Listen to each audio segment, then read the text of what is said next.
নমস্কার বন্ধুরা, welcome to my channel যোগ ও মায়া। আশা করি সবাই ভালো আছেন, সুস্থ আছেন, আনন্দে আছেন। সবাইকে আমার পক্ষ থেকে অনেক অনেক শুভেচ্ছা, অভিনন্দন এবং ভালোবাসা। আচ্ছা বন্ধুরা, বলুন তো, পেট যদি আমাদের ভালো না থাকে তাহলে আমাদের মন ভালো থাকে? থাকে না। পেট যদি কোনোভাবে পরিষ্কার না হয়, আমাদের যদি গ্যাস, অম্বল, বদহজম হয়, আমাদের পেটে অস্বস্তি থাকে, সেই অস্বস্তি থেকে আমাদের না তো কোনো কাজে মন বসে, না তো আমাদের শরীর মন কোনোটাই ভালো লাগে। আর পেটের এই সমস্যার কারণে কোনো না কোনো জটিল থেকে জটিলতর সমস্যা আমাদেরকে জর্জরিত করে ফেলে ধীরে ধীরে। কারণ পেট হলো সমস্ত রোগের উৎস। এখান থেকেই সমস্ত রোগের শুরু, যাত্রা হয় শুরু।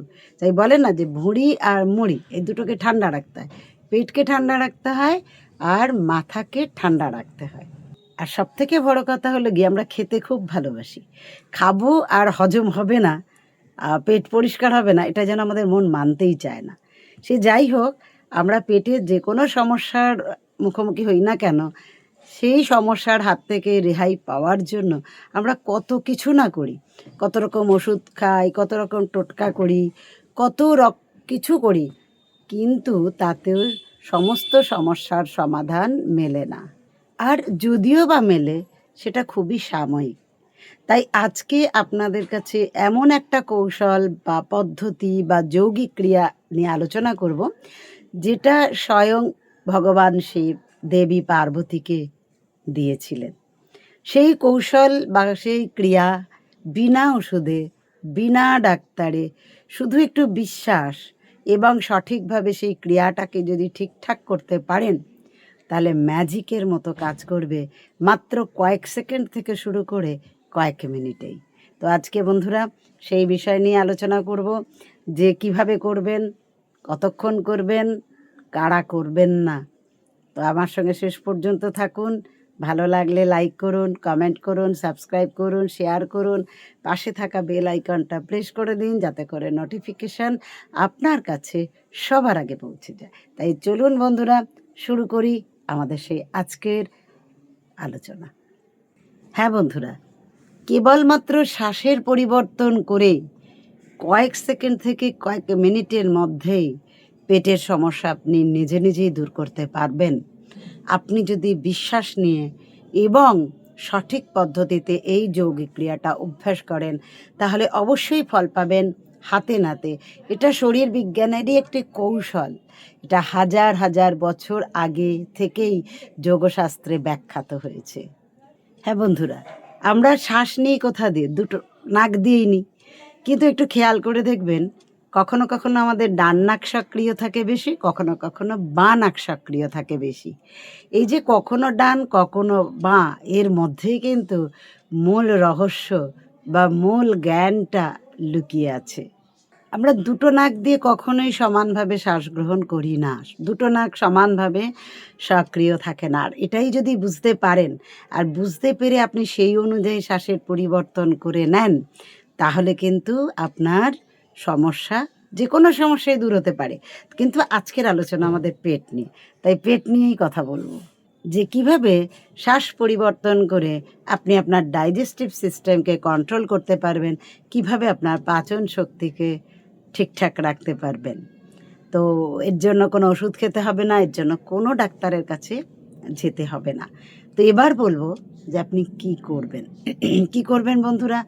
প্রথমে আপনার নিজের নাকের কাছে এইভাবে হাতটা রেখে দেখুন, অথবা যে উপায়ে আপনি বুঝতে পারবেন যে কোন নাকের শ্বাসটা বেশি সক্রিয়, আপনি বুঝতে পারবেনই কোন নাকটা সক্রিয় বেশি।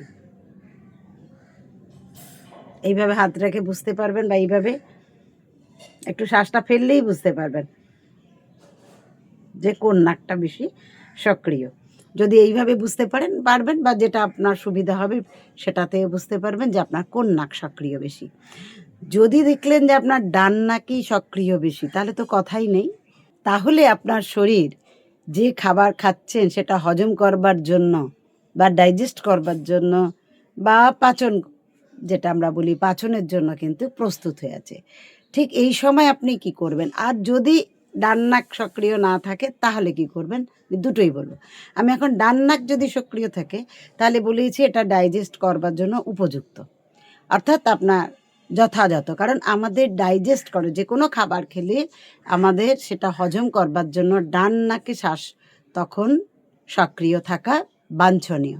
তো সেই কারণে আপনি কি করবেন, সোজা হয়ে বসুন, পিঠের সিদ্ধারা সোজা করে বাঁ নাকটা বন্ধ করবেন, ডান নাকে শ্বাস নেওয়া ছাড়া করতে থাকবেন কয়েক সেকেন্ড থেকে কয়েক মিনিট।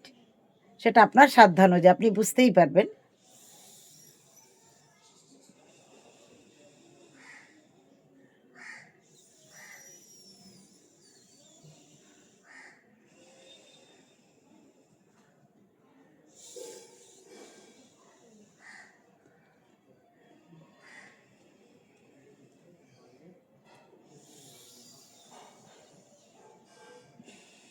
এইভাবে ডান নাকে গভীরভাবে নেবেন, গভীরভাবে ছাড়তে শুরু করবেন। এইভাবে কয়েক সেকেন্ড থেকে যদি আপনি কয়েক মিনিট করেন আপনার প্রয়োজন অনুযায়ী। যদি কারোর একদমই দেখেন অন্য নাকে সক্রিয় তাহলে তাকে বলবো 111 বার অন্তত করবেন। তো এটা করতে বেশ কয়েক মিনিটই লাগবে, কয়েক সেকেন্ড না। কিন্তু অনেকের কমসে কম 30 সেকেন্ড থেকেই আপনি নিজেকে সক্রিয় করে নিতে পারবেন। আর এটা কখন করবেন, ঠিক খেতে বসার আগে যদি করেন তাহলে ভীষণ ভীষণ ভালো হয়। খেতে বসার আগে আপনি চেক করে নিলেন, চেক করে নিয়ে আপনি আপনার শ্বাসটাকে বদলে নেবেন। সেই শ্বাস বদলে নেবার পদ্ধতিও আপনাদের বলবো। তাহলে কী হবে, আপনাদের ডাইজেস্টিভ সিস্টেম অ্যাক্টিভ হয়ে যাবে দ্রুত। তাই আপনি যে খাবারই খান না কেন দ্রুত হজম করতেও সাহায্য করবে। এবং যার হজম শক্তি যত ভালো হবে তার অটোমেটিক্যালি সিস্টেম তত ভালো কাজ করবে। তো সেই কারণে আপনি যত ভারী খাবারই খান না কেন এটা অনেক সহজ উপায়ে হজম করে নিতে পারবেন। তাছাড়া আমাদের তো শুধু হজম শক্তির যেমন প্রয়োজন আছে, তেমনি আমাদের পেট পরিষ্কারেরও প্রয়োজন আছে। অনেকে কনস্টিপেশনের সমস্যায় ভোগেন, ঠিকমতো পেট ক্লিয়ার হতে চায় না। তাদের জন্য বলবো সকালবেলা ঘুম থেকে উঠে এই প্রক্রিয়াটা কিছুক্ষণ করুন। এই কিছুক্ষণের মধ্যেই দেখবেন আপনি পেট পরিষ্কার করার জন্য চাপ অনুভব করবেন।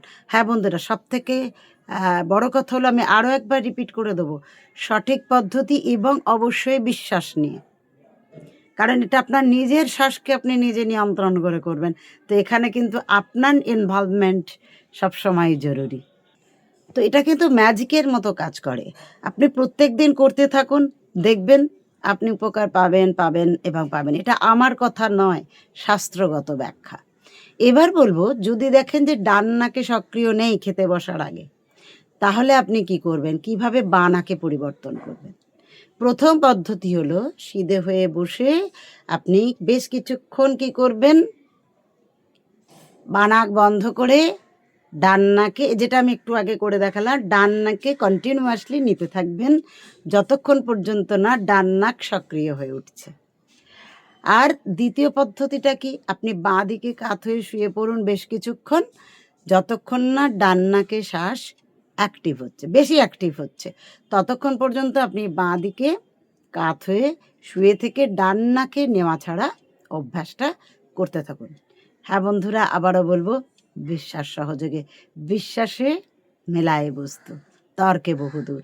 তাই বিশ্বাস অবশ্যই প্রয়োজন, কারণ এটা জাদু নয়, এটা শরীরের বিজ্ঞান, যেটা হাজার হাজার বছর ধরে যোগশাস্ত্রে ব্যাখ্যাত হয়েছে, যেটা আমাদের মুনি ঋষিরাই বৈজ্ঞানিকভাবে স্বীকৃতি দিয়ে গেছেন এবং তারা এইভাবেই অভ্যাস করতেনও।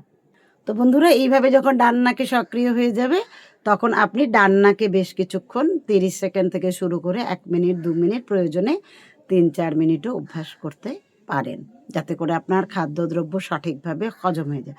প্রতিদিন যদি খেতে বসার আগে এটা করে নেন তাহলে তো কথাই নেই, একটা অভ্যেস হয়ে যাবে। তাই প্রথম প্রথম হয়তো সময় বেশি লাগলেও পরবর্তী সময় কম সময়েই আপনি আপনার ডান নাকে অ্যাক্টিভ করে নিতে পারবেন শ্বাস চলাচলকে। এবার বলবো, কারা করবেন না, যাদের হাই প্রেশারের সমস্যা আছে তারা অবশ্যই এটা করবেন না। কারণ এটা ডান নাক মানে আমাদের সূর্য নাড়ি, সূর্য নাড়ি মানে আমাদের শরীর গরম হয়ে যায়। তাই সেই কারণে যাদের হাই প্রেশার আছে তারা অবশ্যই এটাকে করবেন না। আর যদি করেন তাহলে ডাক্তারের পরামর্শ নিয়ে বা অভিজ্ঞ শিক্ষক বা শিক্ষিকার সামনে বসে করবেন। আর একটা কথা প্রসঙ্গক্রমে বলবো যে তরল খাবার বা লিকুইড জাতীয় খাবার বা ঠান্ডা শরবত বা জুস যদি খান তাহলে কিন্তু বাঁ নাকে শ্বাসকে অ্যাক্টিভ হতে হবে। হ্যাঁ, যদি ভারী খাবারের পর এটা খান, যেমন আমরা খাবারের পরে ছাঁচ খাই যেটা বা ঘোল খাই, তখন কিন্তু দরকার নেই, তখন ডান নাকে থাকলেও হবে। কিন্তু আমরা যদি সারাদিনও মানে মনে হচ্ছে যেমনি অন্য কিছু খাচ্ছেন, চা খাচ্ছেন কি জুস খাচ্ছেন কি শরবত খাচ্ছেন, তখন কিন্তু বাঁ নাকে শ্বাস অ্যাক্টিভ হতে হবে। আর এক্ষেত্রে আরও একটা বলবো ব্যতিক্রম, গরম দুধের ক্ষেত্রে কিন্তু বাঁ নাক নয়। গরম দুধ যদি পান করেন তাহলে কিন্তু ডান নাকেই শ্বাসকে অ্যাক্টিভ হতে হবে বেশি, কারণ যেহেতু সেটা গরম। ঠিক আছে?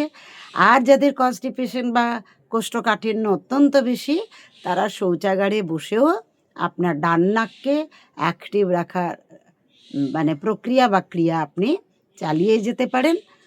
আর এই প্রসঙ্গে আরও একটা কথা বলবো, কারো যদি মাথা ব্যথা করে বা শরীর অস্থির লাগে তৎক্ষণাৎ আপনি লক্ষ্য করে দেখুন যে আপনার শ্বাস কোন নাকে চলছে। যে নাকে চলছে তার বিপরীত নাকে ট্রান্সফার করে নিন।